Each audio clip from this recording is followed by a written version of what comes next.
I never really noticed the silence of my house until he was gone. Now it screams. Every corner echoes with memories of a love I should have never lived, yet can't seem to let die. There was a time when mornings had meaning, when the sound of the alarm clock meant a new beginning, a day filled with purpose. Today, it feels like a cruel reminder that I must wake up to a life that no longer fits me. I used to be one of those women who moved through the day with quiet confidence. I had a husband, 2 children, and a job that, though ordinary, gave rhythm to my life. But ever since he left, even the smallest things, the sound of a coffee cup touching the table, the scent of soap in the shower, seemed to hurt. The world around me hasn't changed, but I have. It feels as though someone turned off the light inside me, and I'm left stumbling through the dark, pretending I can still see. I lie awake most nights, staring at the ceiling, listening to the ticking of the clock like a heartbeat mocking mine. Sleep doesn't come easily anymore.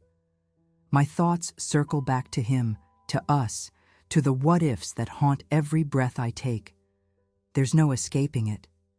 He lives in the spaces between my thoughts, in the pauses between my words, in the silence that has become my constant companion. Sometimes I wonder when exactly it happened.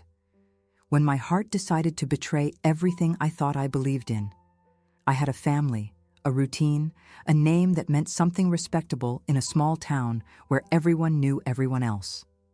I had rules, boundaries. And yet, when he appeared, all those things I had built over the years began to crumble as if they were made of sand. It's strange how love doesn't ask for permission. It doesn't wait for the right time. It simply invades you. You can fight it for a while, but in the end, it always wins. That's what happened to me. I tried to resist it, God knows I did, but the heart is a stubborn thing. It doesn't care about reason, vows, or promises. It just beats for who it wants. Now all that remains are fragments, pieces of a life that feel borrowed, like I'm living inside someone else's story. My husband moves around the house quietly, maybe out of kindness, maybe out of avoidance. My children laugh, their joy cutting through me like sunlight I can no longer stand to face. I smile back at them, pretending everything's fine, pretending I'm still their mother and not the ghost that's been living in her place since that day. I keep thinking about the last time I saw him, the way he looked at me, as if he already knew the words I was too afraid to say. His eyes were distant, as though he was already somewhere else, somewhere I couldn't follow. That look stays with me, follows me everywhere. It was the look of someone who'd already said goodbye before I even realized the conversation had begun. It's been weeks since then, and yet I still wake up expecting to see his name on my phone. Sometimes I check my inbox, hoping, no, praying for one more message, just a word, a sign that I didn't dream it all. But there's nothing, only silence. And still, I can't hate him, I can't even blame him, because if I were him, I might have done the same. The truth is, I don't even know who I'm mourning anymore, him or the version of myself that only existed when he was near.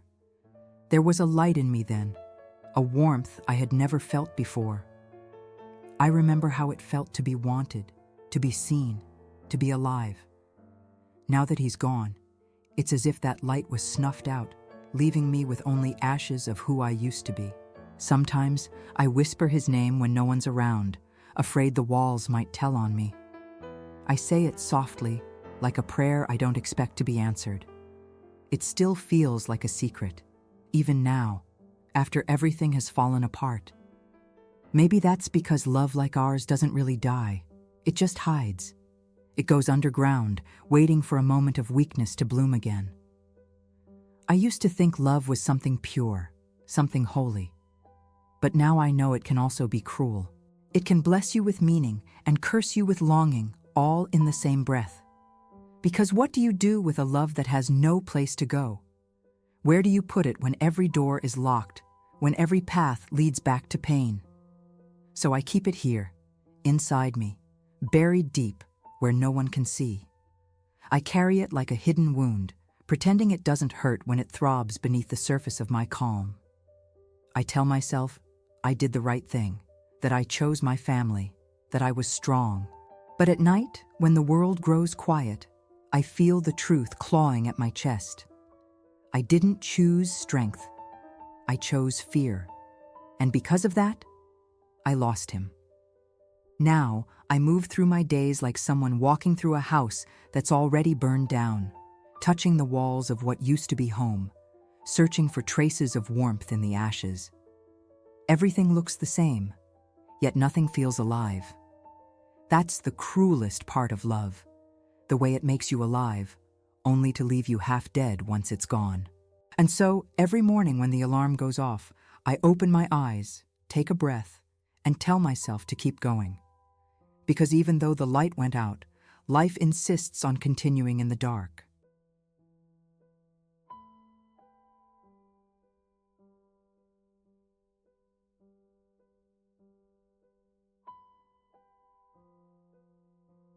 I still remember the exact moment he walked into my life. It wasn't extraordinary, not the kind of scene you see in a movie or read in a book. It was just another morning at the office, coffee cups, half empty, keyboards clattering, the dull hum of routine. But sometimes, the smallest moments change everything. He came in quietly, carrying a stack of papers and a hesitant smile. I didn't even know his name yet, but there was something about the way he moved, as if the air itself made room for him. My heart did something strange, like it missed a step. I told myself it was nothing. I was married after all. I had no right to feel that way. And yet, something deep inside me whispered that nothing would be the same after that day. His name was Ethan. He'd just been hired, another addition to our small team in a quiet accounting firm in a small town where everyone knew everything about everyone else. Except this time, I hoped no one would notice what was happening inside me. At first, it was harmless. A few casual words in the hallway, a polite smile when our eyes met over the office printer. But even then, there was something in the air, something electric, unspoken, impossible to ignore. I tried to brush it off, to remind myself of who I was, a wife, a mother, a woman who knew her place. But the more I reminded myself, the more I found my thoughts drifting toward him. There's no logic to attraction. It doesn't care about vows, promises, or the lines drawn by morality. It just happens, sudden, silent, and irreversible. I'd been married to Michael for over a decade. Our marriage wasn't bad. It was steady, predictable, safe. But it was also quiet, too quiet. Somewhere along the way, love had become habit, and habit had become silence. We didn't fight, we simply stopped talking. I suppose that's how people drift apart, not in storms, but in stillness. And then came Ethan. I told myself I was just being friendly, that it was only admiration, that I was just lonely, not hungry for something forbidden. But every time he spoke, my pulse betrayed me. Every laugh, every glance, every shared moment of small talk felt like a spark in the middle of my gray days. He wasn't just handsome, though he was that too. It was something deeper. His presence, his voice, the way he looked at people as if he really saw them. He had this quiet confidence, the kind that doesn't demand attention, but somehow commands it anyway. And the way he smiled. God, that smile could melt the strongest of intentions. It didn't take long before the office began to notice. The girls would whisper his name at lunchtime, giggling about his charm, about how lucky the new hire was to have so many admirers. I sat there pretending not to care, my face neutral, my eyes fixed on my food. But inside, I was burning. A strange, painful jealousy twisted in me, a feeling I had no right to feel. That's when I realized I was in trouble. Every morning, I started to take a little longer getting ready for work. I picked out my clothes more carefully, brushed my hair with more patience, even wore perfume again, the one I hadn't touched in years. It wasn't vanity, it was hope. Hope that he might notice me, that maybe his eyes would linger for a second longer than necessary. And sometimes they did. Our gazes would meet across the room, and for a moment the world around us would fade, the chatter, the noise, the ticking of the clock. It was terrifying, that kind of silence, the kind that feels like the world holding its breath. I'd look away first, my heart pounding, ashamed of what I was feeling, but powerless to stop it. Still, I told myself it was nothing, just a passing distraction. It had to be, because the alternative was unthinkable. But as days turned into weeks, he began to appear in the places I least expected. By the coffee machine, in the break room, sometimes even waiting at the same bus stop after work, as if by accident. I wanted to believe it was coincidence. Maybe it was.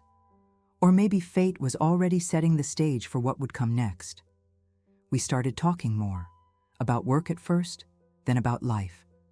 He told me about his son, about his love for old music and small towns. I laughed in ways I hadn't laughed in years. And every time I went home, I carried his words with me, tucked somewhere between guilt and longing. Michael noticed, of course, not the details, but the difference. The sudden liveliness in my step, the way I hummed while cooking dinner, the soft glow I couldn't hide. He didn't say anything, but I could feel his confusion like a weight between us. That night, lying in bed beside him, I realized that the distance between us was no longer measured in miles. It was measured in heartbeats, and mine was beating somewhere else. I wish I could say I stopped it there, that I built walls around my heart and turned away before it was too late. But love, or whatever this was, had already taken root. It grew quietly beneath the surface until one day it was too big to hide. I didn't plan to fall in love. I don't think anyone does. It just happens, and when it does, it doesn't ask for permission. It walks in like a new hire on an ordinary morning, carrying a stack of papers and a smile that changes everything.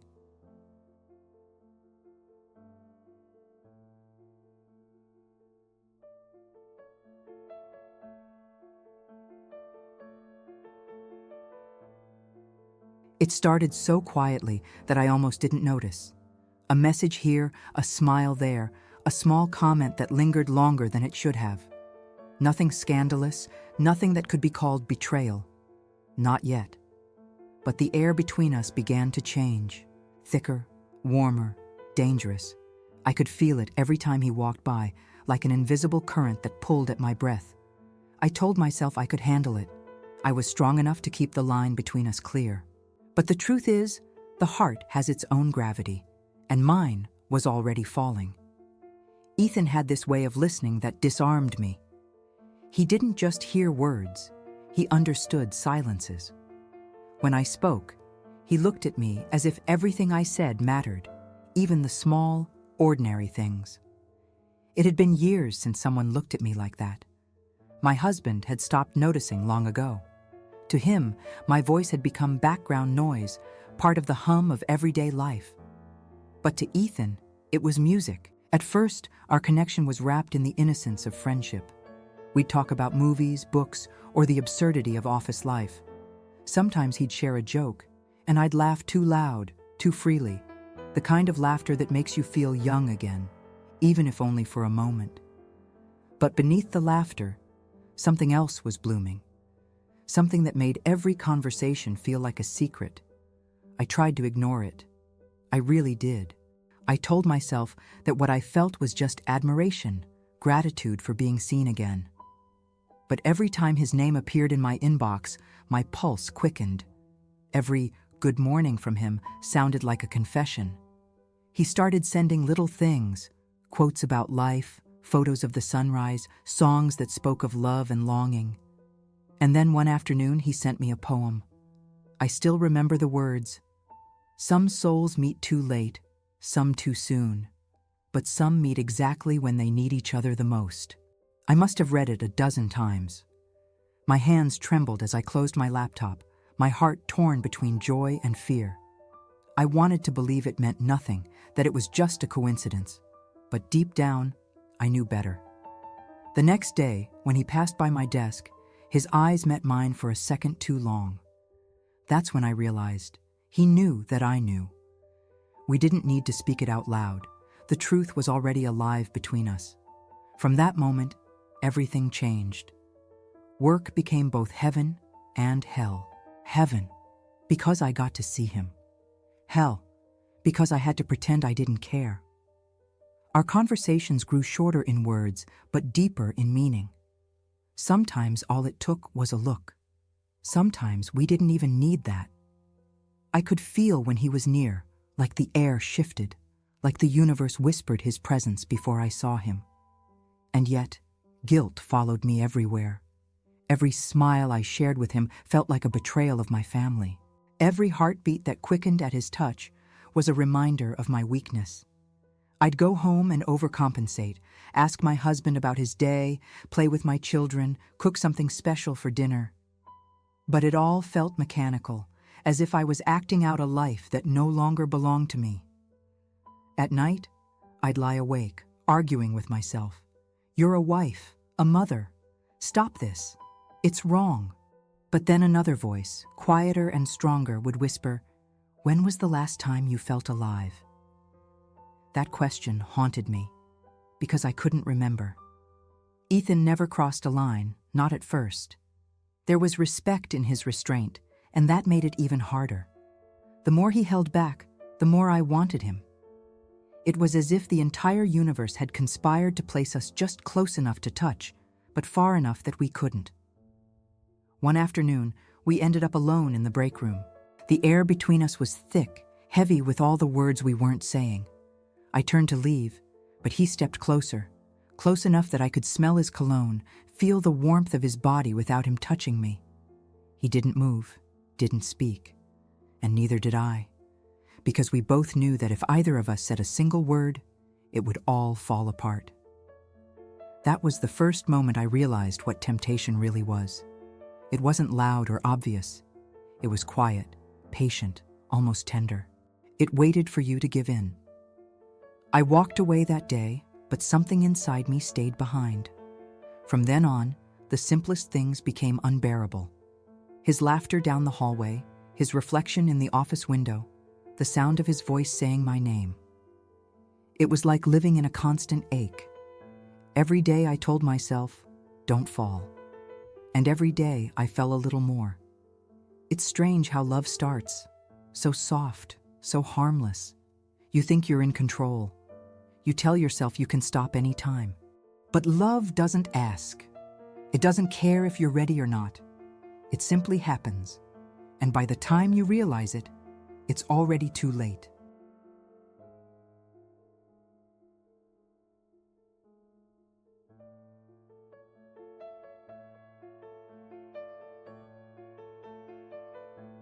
It happened on a Tuesday, ordinary in every possible way. The hum of computers, the smell of burnt coffee, the clatter of keyboards echoing through the small office. I remember sitting at my desk, half lost in routine, when I noticed his name in my inbox. Ethan Collins. No subject line. Just his name, glowing faintly on the screen like a heartbeat I wasn't supposed to notice. I hesitated before opening it. We'd been exchanging little messages for weeks, short jokes, quotes, things that made the day lighter. But this one felt different. It carried a weight I could sense even before I clicked. When I finally opened it, all I saw was a single link, a YouTube video, a song. The title read, "The Night We Met." I'd heard it before, years ago, but never really listened. That day, I did.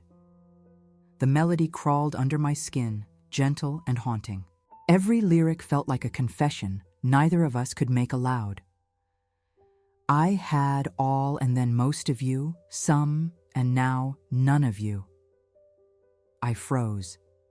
My heart trembled with the cruel beauty of it. Because in that moment, I understood exactly what he was trying to say without saying it. and I loved him more for his silence than I ever could for his words. When I looked up from the screen, he was there, on the other side of the office, pretending to type, but his eyes were on me. I didn't smile, neither did he. But something passed between us, something fragile and undeniable, a secret blooming in the middle of the ordinary. After that day, our emails changed. They were still wrapped in politeness, but between the lines, there was longing. He'd send me songs, and I'd send others back. Sometimes love songs, sometimes ones about distance or missed chances. It became our language, music speaking where we could not. I remember the day I sent him, "I can't make you love me." It wasn't a message of surrender. It was a truth I was starting to accept. Because even as our connection deepened, I knew how impossible it was. I had a family, and so did he. 2 houses filled with promises that had long since faded, but promises nonetheless. Still, I couldn't stop. Every song, every note felt like a thread pulling us closer together. During lunch breaks, I'd sit alone, earphones in, listening to the songs he sent, trying to memorize the emotions that lived between the verses. Sometimes I'd imagine us together. No consequences, no guilt, just 2 souls who finally found their home. Then reality would crash in again, cold and cruel. One afternoon, he stopped by my desk after lunch. "Did you get my message?" he asked, his tone casual but his eyes searching. "Not yet," I lied. My hands were shaking. "You should open it," he said softly, his lips curving into a small, knowing smile. "It's something I think you'll like." I waited until everyone had gone for the day. Then I opened his email. It was a video of Unchained Melody. The first line hit me like a storm. "Oh, my love, my darling, I've hungered for your touch." I couldn't breathe. That was the night I stopped pretending. I realized that what I felt wasn't a passing attraction. It was love, the kind that sneaks up on you, consumes you, and leaves you trembling under the weight of its truth. I cried silently at my desk, afraid of what I was becoming, afraid of what I couldn't stop. After that, the way we looked at each other changed. Every glance carried the echo of those songs, the ghosts of words we dared not speak. When our eyes met, I heard music. When he smiled, I heard rhythm. When he wasn't there, I heard silence, and that silence hurt the most. We began to talk less over email and more in passing. Sometimes our hands brushed accidentally. Sometimes they didn't. Each time it happened, my heart betrayed me, racing like a secret desperate to be found. The others in the office began to notice, of course. The subtle shift in my behavior, the way I lit up when he walked in, the way I went quiet when he wasn't around. I tried to ignore their stares, but the guilt burned through me.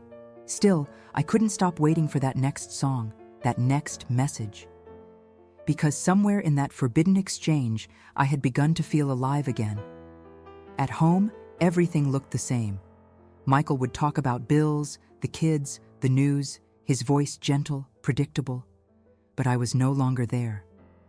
My body sat beside him, nodding in the right places, but my heart was elsewhere, pulsing in time with melodies that didn't belong in this house. Sometimes, lying in bed, I'd hear a song in my head and imagine Ethan hearing it too, miles away, thinking of me. It was a foolish hope, but it kept me breathing. I knew this couldn't last. You can only build so many dreams in the shadows before the truth demands to be seen. But I wasn't ready to let go, not yet. Because that music, those small secret exchanges, were the only proof that I could still feel something real. It's strange how something as simple as a song can change everything. How a melody can unlock the doors you swore you'd never open again. That day, I learned that love doesn't always arrive with grand gestures or declarations. Sometimes, it comes quietly, through the click of an email, the lyrics of a song, and the gaze of someone who sees you exactly as you are. And once it does, you can never unhear it.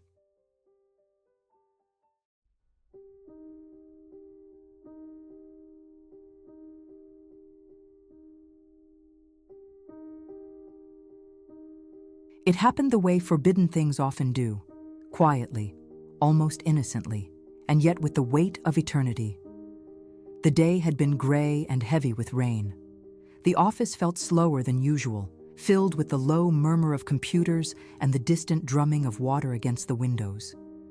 People left early, one by one, eager to escape into the safety of their dry homes. Ethan and I were the last ones there. We didn't plan it. We never planned anything. That's what made it so dangerous. He stood by the door, jacket in hand, waiting for me. "I'll walk you to your stop," he said, as if it were the most natural thing in the world. I wanted to say no. I should have. But the truth is, I didn't want to be alone. Not with my thoughts, not with the emptiness that always followed me home. And so I nodded, and together we stepped into the rain. It wasn't pouring anymore, just a light drizzle, the kind that blurs the edges of the world. We walked side by side under a single umbrella. I could feel the warmth of his shoulder brushing mine, could smell the faint scent of his cologne mixed with rain and air. We talked about nothing, work, music, traffic, but underneath every word was the sound of our hearts refusing to be quiet. When we reached my stop, he turned to face me. There was a stillness in him, a quiet intensity that made my breath catch. The city noise faded. The rain seemed to stop. For a moment, it was just us, two people standing at the edge of something they couldn't name. He smiled softly. "You've got rain in your hair," he said. I laughed, though my voice trembled. "So do you." Our eyes met. It wasn't the first time they had, but it was the first time neither of us looked away. His gaze held me still, as if the whole world could end right there and I wouldn't care. I felt the weight of every unspoken word between us, every song, every email, every glance that had led us to this moment. And then he stepped closer. It wasn't a rush. It wasn't hunger. It was gentle, almost reverent, like he was afraid to break me. His hand brushed my cheek, his thumb tracing the line of my jaw. My heart was pounding so hard I thought he could hear it. When his lips finally met mine, it felt like the world stopped spinning. It wasn't fire. It was peace. A deep, aching peace I hadn't felt in years. I closed my eyes and let it happen.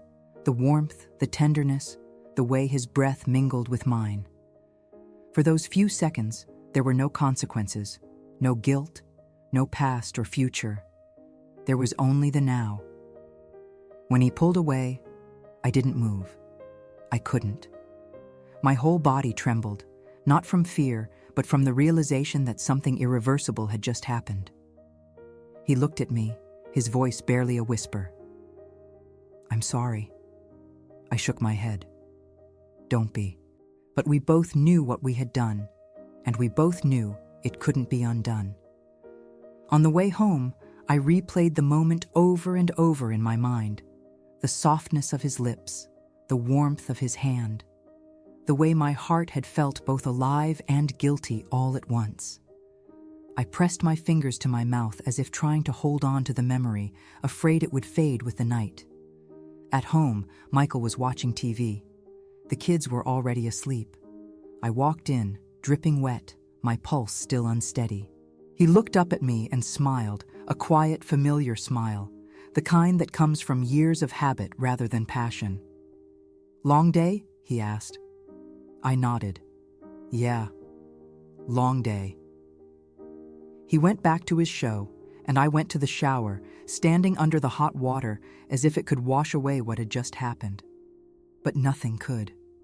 The warmth on my lips wasn't from the water. It was from him. That night, I couldn't sleep. I kept thinking about the way he had looked at me before the kiss, the sadness in his eyes, as if he already knew we were crossing into a place from which we could never return. The next morning, I tried to act normal. I tried to be the same person. But everything felt different. The office looked smaller, the walls thinner, the air heavier. When Ethan walked in, our eyes met for just a moment. It was enough. The entire world seemed to hold its breath again. We didn't speak of it. We didn't need to. The kiss had already said everything. From that day on, we began living two lives, one for the world to see, one for the quiet space between us. Every word, every glance carried the weight of that night. Every time he smiled, I felt both joy and fear. Because I knew, sooner or later, love like this demands a price, and yet I couldn't stop. That first kiss was both the beginning and the end. It opened a door I could never close again. It made me realize something terrifying and beautiful all at once. I wasn't just missing him when he wasn't around. I was missing a version of myself that only existed when he was near. And that was a hunger I didn't know how to silence.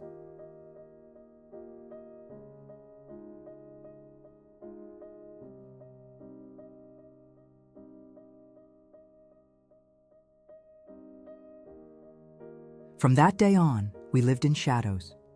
The world around us stayed the same desks, same faces, same small-town chatter. But for us, everything had changed. Every glance carried a secret, every word a pulse of danger. What had started as a spark had now become a fire we had to hide from everyone else. At work, we spoke less because even words felt risky. But silence had its own language, one we both understood perfectly. The briefest look across the office was enough to send 1,000 feelings rushing through me. Sometimes he'd pass by my desk and pretend to ask for a file, his fingers brushing mine for a heartbeat too long. It was all we had, these fragments of closeness carved between duty and guilt. We stole moments where we could. During lunch breaks, instead of eating with the others, we'd meet behind the building near the old oak tree by the parking lot. There, away from curious eyes, we could breathe again. He'd hold me in his arms and the world would disappear. For 30 minutes, we were just Ethan and Claire. Not a married man and a married woman, not two people betraying promises, but two souls who had somehow found each other in the wrong lifetime. It wasn't always about passion. Sometimes we just sat there, not talking, just holding hands, our fingers tracing invisible promises in the air. There was something sacred about those silences, something real. But every moment of joy carried its shadow. The guilt followed me everywhere. When I came home, the laughter of my children pierced through me like light through glass, beautiful but painful. My husband's voice, once just background noise, now sounded like the echo of a life I no longer belonged to. I'd watch him across the dinner table and wonder when exactly we had stopped being in love. Or maybe when I had stopped pretending that we were. Ethan and I tried to set rules at first. No calls after work, no messages on weekends, no promises. We broke all of them. Late at night, when the house was quiet and everyone was asleep, I'd lie in bed, phone in hand, waiting for his name to appear on the screen. When it did, my heart would race like I was 16 again. We'd talk about our days, about music, about the ache of pretending. Sometimes we wouldn't even say much, just stay connected, listening to each other breathe on the line, as if that simple sound could make the distance bearable. He'd tell me, "I wish I could see you right now." And I'd whisper, "Me too." It was always me too. But love that grows in the dark can't survive without light. It feeds on secrecy until it starts to consume itself. I began to notice the way people looked at us at work. The subtle stares, the sudden hush when we entered a room. My friend Linda once pulled me aside. "You should be careful," she said gently, but her eyes told me she already knew. I laughed it off, but my hands were trembling. Ethan noticed too. "They're starting to suspect," he said one afternoon, his voice low. "Maybe we should cool things down for a while." But how do you cool down what's burning inside you? We tried for a few days. I avoided him, kept my distance, forced smiles when he passed by. It was agony. Every cell in my body rebelled against the pretense. The day he didn't look at me at all, I nearly cried in the break room. The next morning, I found a note on my desk. Just one line, written in his familiar handwriting, "Meet me by the oak." I went, of course. I always would. When I saw him, the restraint of the last few days broke like a dam. He didn't say anything, and neither did I. He just pulled me close, and I could feel his heart racing against mine. The world fell away again, as it always did. But this time, there was a weight behind the kiss, a fear neither of us could name. He pulled back slightly, his eyes searching mine. "I don't know how long we can keep this up," he whispered. "I know," I said, though the words nearly killed me. There was no plan, no solution, only borrowed time. We were building a life out of stolen hours, and we both knew it couldn't last. But the thought of letting go felt worse than the fear of being caught. That's the cruel paradox of forbidden love. You know it's doomed, and yet you cling to it, because even the smallest piece of it feels better than a lifetime without it. We started meeting more often after work, driving to quiet places outside town where no one knew us. We didn't need much: a parked car, a view of the stars, a shared silence. Sometimes we just sat there, his hand resting over mine, neither of us daring to talk about the future. Because there was no future, there was only now. And yet, that now became everything to me. When he held me, I forgot who I was supposed to be. The guilt, the lies, the fear, all of it vanished for a while. What replaced it wasn't happiness exactly, but a kind of peace. A fragile, temporary peace that I knew I'd spend the rest of my life missing once it was gone. Every goodbye became harder than the last. Every day without him felt like a punishment. I used to think love was something pure and uncomplicated. Now I knew it was both, pure in feeling, complicated in consequence. We weren't villains, we were just two broken hearts that found each other too late. We were living in hiding, but the truth was beginning to find us. And deep down, I think we both knew something or someone was going to end it soon.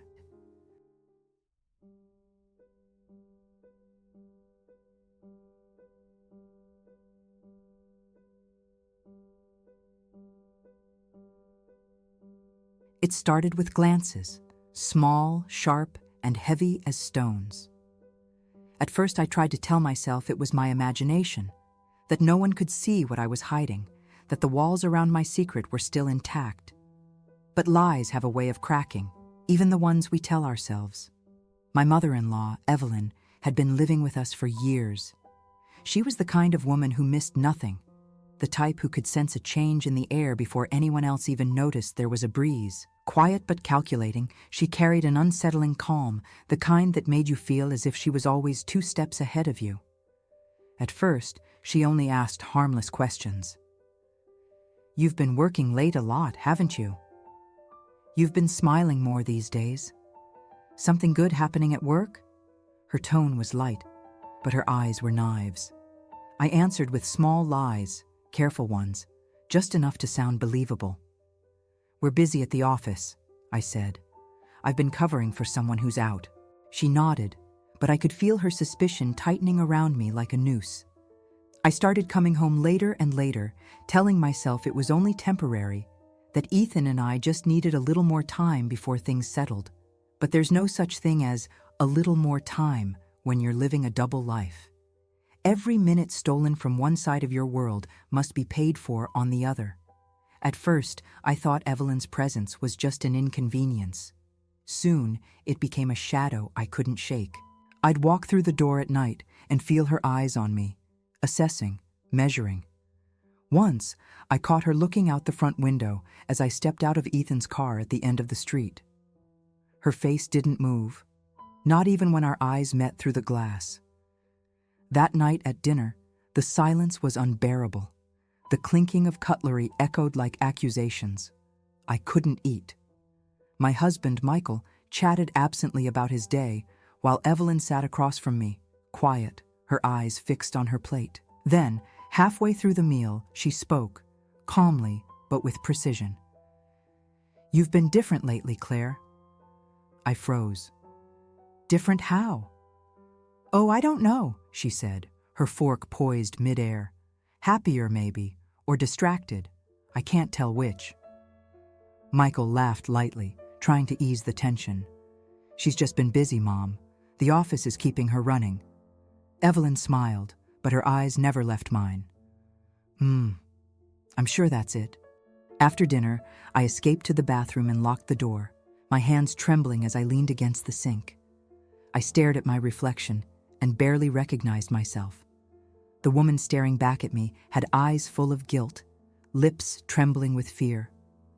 Love was supposed to make you glow, but this kind of love, hidden, forbidden, made you dim from the inside out.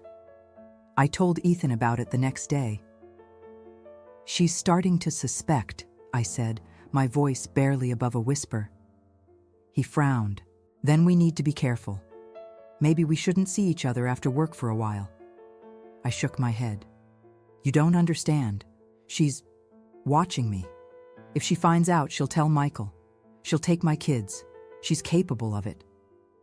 He took my hand across the table, his thumb brushing mine gently.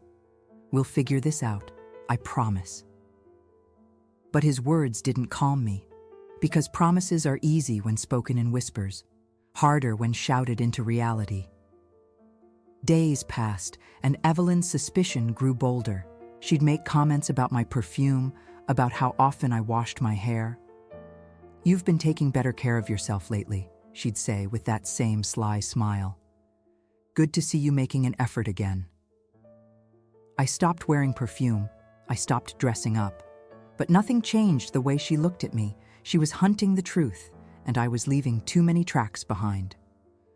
One night, I came home later than usual. Evelyn and I had gone for a drive after work, just to talk, just to be together without the walls of the office closing in. I walked through the door, still carrying the scent of rain and his cologne on my jacket. Evelyn was waiting in the kitchen. "Do you know what time it is?" she asked softly. "I stayed late," I replied automatically. She nodded, her gaze unwavering. "You know, Claire, I raised my son to believe in loyalty, in family. I hope you still believe in that too." Something in her tone made my knees weak. "I do," I whispered. She leaned closer, lowering her voice. "Then start acting like it. Because if I find out that you're embarrassing this family, I'll make sure you regret it." The words hit me like a slap. I didn't answer. I couldn't. My throat closed, my pulse roaring in my ears. I walked past her without another word, but I knew what she meant. It wasn't just a warning, it was a threat. That night, I cried quietly into my pillow, terrified not just of being discovered, but of losing everything that still tethered me to the life I'd built. I thought about my children, their small hands, their innocent laughter. And for the first time, I wondered if loving Ethan was worth the risk of losing them. But how do you unlove someone who feels like oxygen? Over the next few days, I tried to create distance. I ignored Ethan's messages, avoided the oak tree, stayed late at my desk under the pretense of work. Every time my phone buzzed, my heart ached, but I didn't answer. I thought silence might protect us. Instead, it only deepened the wound. He finally cornered me in the hallway one afternoon, his voice low but desperate. "You're avoiding me." "I have to," I whispered. "She knows, Ethan. She'll ruin everything." He looked at me, pain flickering in his eyes. "And what about us? Are we nothing now?" I wanted to say we're everything, but fear stole the words from me. Instead, I turned away, my silence speaking louder than any confession. That night, Evelyn said nothing at dinner, but as I cleared the plates, she placed her hand over mine and whispered, "Good, you're learning." I realized then that she had won, not just over me, but over the woman I used to be. Still, even as fear wrapped its claws around me, part of me refused to let go. Because no matter how closely she watched, no matter how much I pretended, there was one thing she could never control. The memory of his hands, his eyes, his voice saying my name like a prayer. And that, I thought bitterly, was the one secret I'd take to my grave.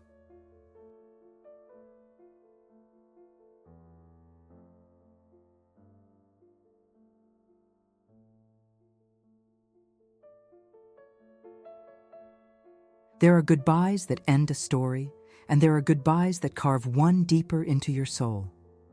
Ours was the second kind, the kind that never truly leaves you, that keeps echoing even after the words have faded. I knew it was coming long before it happened. You can feel when love begins to break, the way you can sense a storm before the first drop falls. The tension in the air, the distance in the voice, the silence that grows where laughter used to live. Ethan and I were still seeing each other, but something was changing. The weight of everything, the lies, the guilt, the fear, was crushing the fragile joy we had built together. I was no longer the same woman who had met him by the oak tree with trembling hands and a racing heart. Now, every glance over my shoulder felt like a risk. Every text, a possible mistake. Every second we shared was shadowed by the thought that someone was watching, waiting for me to fall. And in a way, I already had. It was Evelyn who pushed me to the edge. Her threats had become colder, sharper. She no longer needed to raise her voice. Her silence did the work for her. Every time I passed her in the hallway, I felt judgment in the air like smoke. And then, one evening, she said the words I'd been dreading. "If you keep this up, I'll tell him," she whispered as we stood in the kitchen, her eyes hard and unflinching. "I'll tell my son everything. And when I do, I'll make sure he takes the kids. A woman who betrays her home doesn't deserve to keep it." Something in me broke that night. I didn't cry, I didn't scream. I just stood there, staring at the floor, realizing that love, our love, was about to cost me everything. My family, my children, my life as I knew it. And yet, how do you walk away from the only person who has ever made you feel alive? I barely slept. My heart fought a war my mind had already lost. By morning, I knew what I had to do. At work, I avoided him all morning. I kept my eyes down, my face neutral. When he finally came over to my desk, concern filled his voice. "Claire, what's wrong? You've been distant all week." I wanted to lie, but I was too tired. I met his gaze and whispered, "We need to talk." We went outside, to the same spot where it had all begun, the oak tree that had seen our laughter, our kisses, our promises. Now, it would witness our end. He looked nervous, uncertain, as if he already knew what was coming. "Claire," he said softly, "whatever it is, we can fix it. We always do." I shook my head, tears burning at the back of my eyes. "No, Ethan, we can't fix this, not this time." He stepped closer, his brow furrowing. "Is it your husband? Did he find out?" "It's not him," I said, my voice cracking. "It's her, Evelyn. She knows. And she's not bluffing this time." He exhaled sharply, running a hand through his hair. "So what? Let her talk. We'll figure it out." "Stop!" I cut him off, the word trembling in the air. "You don't understand. She'll destroy everything. She'll take my children, Ethan. She'll turn them against me. I can't." My voice broke. "I can't lose them." He stared at me, silent for a moment. Then quietly, he said, "And what about me? Are you willing to lose me too?" The words hit like a blow. I wanted to say no. I wanted to scream that I couldn't live without him, that he was the only part of my life that still felt real. But instead, I said the one thing that would save my family and destroy my heart. Yes. The lie tore through me like glass. He took a step back, his eyes searching mine for some trace of hesitation. "You don't mean that." I forced myself to hold his gaze. "I do. This has to end. It was never meant to last."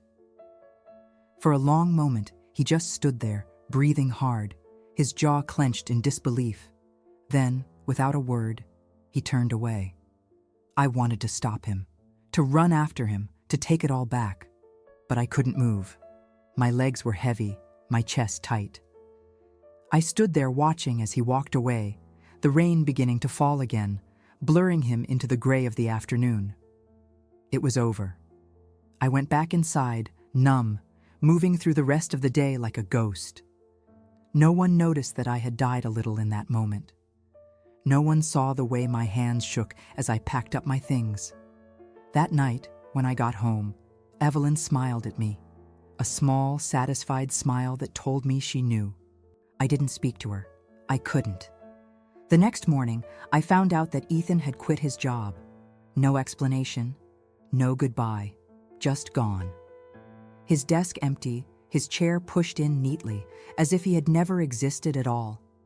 I locked myself in the bathroom and cried until my body ached. It wasn't just sadness. It was grief, the kind that leaves you hollow, the kind that doesn't heal. A few days later, he sent one final email. It was short, almost cold.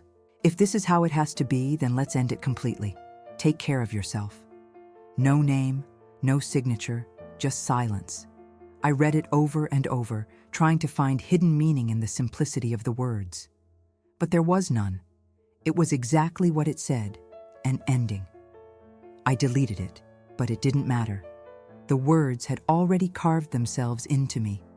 And yet, despite everything, despite the pain, the guilt, the wreckage, I couldn't regret loving him.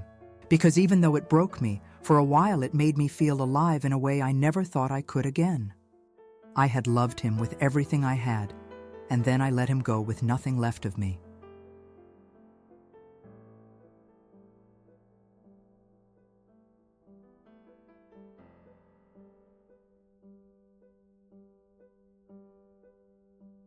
Silence has a sound. It's not emptiness. It's a hum that sits beneath everything, a low vibration that reminds you of what's missing. That's what my life became after Ethan left, a continuous, unbearable hum of absence. At first, I thought I could adjust. I told myself that time would heal, that eventually the days would blur and the ache would fade. But it didn't. Instead, every morning, I woke up to a world that felt smaller, flatter, drained of all color. The office was the worst. His empty desk became a wound I had to look at every day. I'd catch myself glancing at it, expecting to see his jacket hanging on the back of the chair, his coffee mug sitting crooked on the corner. But it was gone. He was gone, and yet his presence lingered like a shadow. People talked, of course. They always do. Some said he'd left for another job. Others whispered about a family emergency. No one knew the truth. Only I did, and I carried it like a stone in my chest, heavy and immovable. There were moments when I almost forgot. I'd be typing a report, half lost in work, and I'd catch myself smiling at some memory, a line he once said, a glance we once shared. Then it would hit me again, the sharp reminder that he wasn't coming back. The grief came in waves, sometimes soft and sad, sometimes violent enough to steal my breath. At home, things looked the same, but felt different. Michael noticed the change, though he didn't know its cause. He'd ask if everything was all right, and I'd nod, forcing a smile. Just tired, I'd say. It was the truth, in a way. I was tired. Tired of pretending, tired of hiding, tired of missing someone I could never name. The children still laughed, still filled the house with noise. But even their joy couldn't reach the part of me that had gone quiet. I'd watch them play and feel like a ghost observing a world that no longer belonged to me. Evelyn, on the other hand, had grown strangely satisfied. She no longer made comments or asked questions. She didn't need to. She had won. Her silence was its own declaration of victory. And me? I was disappearing. Slowly, quietly. I stopped caring about how I looked. I stopped meeting friends for coffee. The things that once brought me comfort, music, reading, even the morning sun filtering through the kitchen window, now just reminded me of what I'd lost. The world was still spinning, but I had fallen off somewhere along the way. Nights were the hardest. When the house finally went quiet, the silence pressed down like a weight. I'd lie awake staring at the ceiling, the darkness filled with ghosts of moments I couldn't let go of.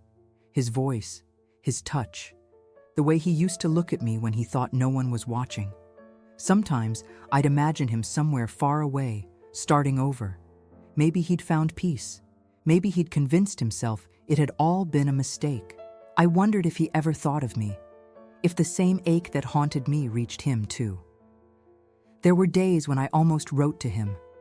I'd open my email, type his name, and just stare at the blank message box. What could I possibly say? I miss you? I'm sorry? The words felt too small, too fragile for what lived inside me. So I'd close the laptop, swallow the urge, and let the silence swallow me back. One evening, while folding laundry, I found the scarf I used to wear on the days we'd meet. It still carried the faintest trace of his cologne, so faint I almost thought I'd imagined it. My hands trembled as I held it to my face, and before I realized it, tears were falling. Quiet, steady tears that soaked the fabric and blurred the edges of everything around me. It wasn't just him I missed, it was me, the woman I was when I was with him. She was alive, bright, full of hope. This version of me, the one standing in the dim light of the laundry room, holding on to a ghost. She was just surviving. Days turned into weeks, weeks into months. Time passed, but healing didn't come. I went through the motions of life, but the silence never truly lifted. Sometimes, in rare moments of stillness, I'd close my eyes and imagine hearing his voice again. Just a whisper. Just once. But there was nothing. One Sunday, I decided to go for a walk. It had been months since I'd been to the park near the office, the one where we used to sit on the bench and talk about everything and nothing. The air was cool, the trees beginning to turn. I sat there for a long time, tracing the grain of the wood with my fingertips, trying to feel him there. For the first time, I said his name out loud. Just once. The sound of it in the air startled me. It felt wrong and right all at once. I whispered, "I hope you're okay." And though I didn't expect an answer, something in me loosened. Maybe love doesn't disappear, I thought. Maybe it just changes shape, turns into something quieter, something you carry instead of share. The silence was still there, but that day, it didn't hurt quite as much. When I got home, Evelyn was sitting by the window. She looked at me and, for the first time in months, said softly, "You seem calmer." I smiled faintly. "Maybe I am." She nodded. "Good." Then, after a pause, she added, "You did the right thing." I didn't answer. I just looked at her and thought, right for whom? That night, lying in bed, I realized that silence isn't the enemy. It's what's left after everything else has burned away. And in that silence, buried deep beneath the guilt and loss, there was still love, broken, quiet, but alive. I may have said goodbye to him, but the truth is, he never really left. He lived in the quiet spaces, in the pauses between breaths, in the echo of the woman I used to be. And maybe that's what forever really means, not always being together, but never being able to forget.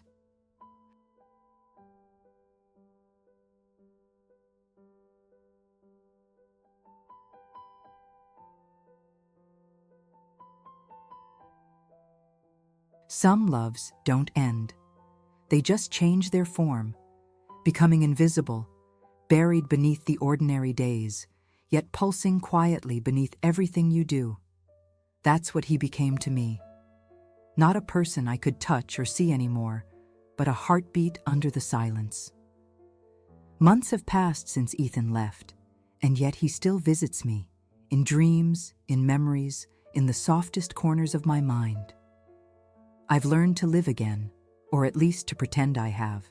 People see me smile at work, laugh with my children, carry groceries, pay bills. To them, I'm the same woman I always was. But the truth is, part of me stayed behind, frozen in time with him. Some mornings, I wake up before everyone else.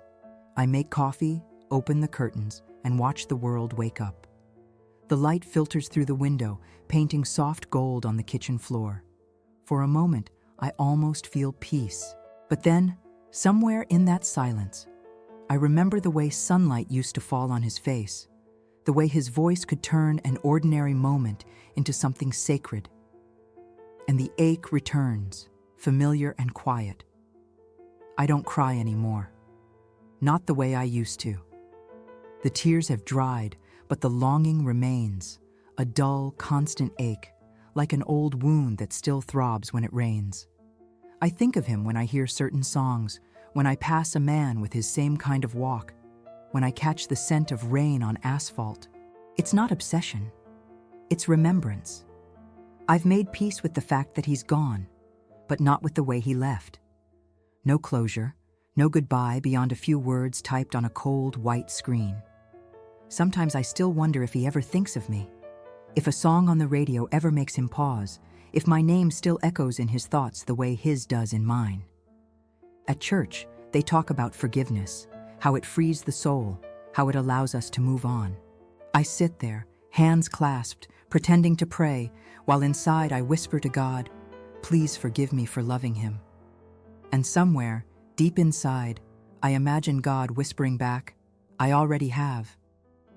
Because love, no matter how wrong it looks from the outside, doesn't always come from sin. Sometimes it comes from hunger, the hunger to be seen, to be understood, to be alive. And though I know the world would condemn me for it, I can't bring myself to regret it. Ethan awakened something in me that had been dead for years. He reminded me that I was more than a mother, more than a wife. I was a soul, still capable of burning. Michael and I go on quietly. He's kind in his way, gentle and steady. But there's a space between us that neither of us tries to bridge anymore. Maybe he feels it too. Maybe he doesn't. But I know he senses the distance. Sometimes I think he's just grateful for the calm, even if it's empty. Evelyn no longer watches me the way she used to. Her mission is complete. But every time her eyes meet mine, I feel the ghost of what she took from me. The freedom to love without fear. I don't hate her anymore, though. Hate takes energy, and I've none left to give. I've chosen quiet instead. Some nights when the house is still and everyone's asleep, I light a candle and sit by the window. I don't pray for him to come back anymore. I just thank the universe for having let me meet him at all. Because even if our love was brief, even if it had to hide in the dark, it was real. It existed. And that's more than many people ever have. I've come to believe that souls recognize each other beyond time and circumstance. Maybe we met in another life. Maybe we'll meet again in another. Maybe that's what this ache is, the echo of something eternal, unfinished. I often think back to our first kiss, that soft, rain-soaked evening under one umbrella, the way the world held its breath around us. I didn't know it then, but that was the closest thing to heaven I've ever felt. If love is a sin, then I have already been forgiven through the beauty of that moment alone. People think healing means forgetting. It doesn't. Healing means learning to carry what you can't forget, and somehow still finding beauty in the burden. Sometimes when I'm alone, I whisper into the empty room, "I loved you." I say it softly, as if afraid the words might escape through the cracks in the walls. I say it not for him, but for me, for the woman who loved fiercely, even when it broke her. And though I buried that love alive, I know it still breathes somewhere, between the seconds, in the silence, in the space between heartbeats. Ethan once told me that love is like music, that even after the song ends, the melody lingers. I understand now. The music hasn't stopped. It's just quieter, hidden, echoing in a place no one else can hear. When I close my eyes at night, I see him sometimes, not in sorrow, but in light. He's smiling, whole, untouched by time. He doesn't speak. He doesn't have to. I already know what he's saying. I never really left. And in that silence between dream and waking, I answer, neither did I. Because some loves don't die. They just learn to live differently, invisible, eternal. And even in the quiet life I lead now, in the laughter of my children, in the stillness of mornings, in the hum of the world that keeps turning without him, I carry that love like a secret heartbeat, a love that refused to die.